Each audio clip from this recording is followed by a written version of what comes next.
Mizuki Yayo, bahasa Jepun, lahir pada 7 Disember 1998 dan kini berusia 26 tahun. Berasal dari Kitakyushu City, wilayah Fukuoka, Jepun. Beliau merupakan seorang pelakon AD yang terkenal dan membuat debutnya pada 13 Ogos 2019. Kemasukan Mizuki Yayo ke dalam industri ini agak luar biasa. Dikatakan beliau memilih laluan ini untuk melupakan cinta yang tidak kesampaian. Sebelum debut AD-nya, beliau pernah bekerja di sebuah kedai khusus, istilah yang sering merujuk kepada jenis perniagaan hiburan dewasa tertentu dan kemudian terus memohon untuk memasuki industri AD. Mizuki Yayo dicirikan oleh raut wajahnya yang rapi dan mata besar yang ekspresif.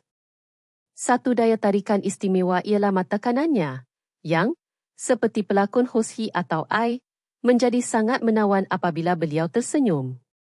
Walaupun pada awal kejayaannya payudaranya kecil, beliau kemudian menjalani pembedahan pembesaran payudara, menyumbang kepada susuk tubuhnya yang kini berisi dan meningkatkan daya tariknya sebagai pelakon yang popular secara visual sejak debutnya. Beliau memiliki fizikal Jepun yang comel. Dalam industri, Mizuki Yayo menjalin hubungan rapat dengan beberapa pelakon lain, termasuk Kanun Kanade, Hono Wakamiya, dan Mao Watanabe, menunjukkan hubungan baiknya dalam kalangan profesional. Menariknya, Mizuki Yayo pernah menuntut di Universiti di Osaka, yang menjelaskan mengapa dialeknya merupakan gabungan Hakata-ben, dialek Fukuoka, dan Kansai-ben, dialek Osaka _ Kansai. Walau bagaimanapun, pengalaman universitinya mencabar. Beliau dilaporkan sering menghadapi gangguan daripada lelaki yang menyebabkan kemerosotan gradenya dan akhirnya menyebabkan beliau berhenti belajar. Sebelum memulakan kejayaan AD-nya, beliau bekerja sebagai pekerja di bahagian jam tangan sebuah gedung beli belah.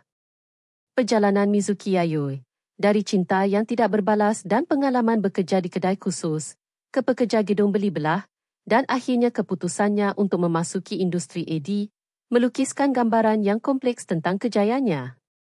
Pelbagai pengalaman ini tidak syak lagi menambah dimensi unik kepada naratif profesionalnya, menjadikannya seorang pelakon AD dengan kisah pribadi yang menarik.